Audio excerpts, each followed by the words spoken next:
We haven't had this kind of session because of the pandemic. I think this event really pulls people together and then being able to share ideas, present their objectives and the projections for the company.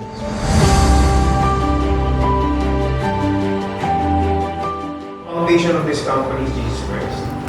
Kasi kung hindi, iba yung magiging pundasyon natin. So, my name is Albert Alano and I'm under operations. Well, I'm new in the company and simula pa lang nakaka-excite mag-work kasi meron ng tina-target na goal on the next fiscal year.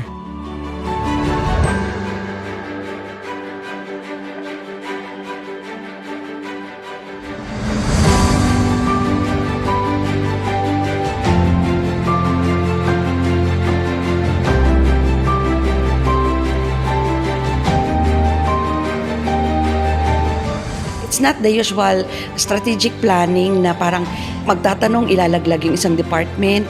May unity, yung whole group.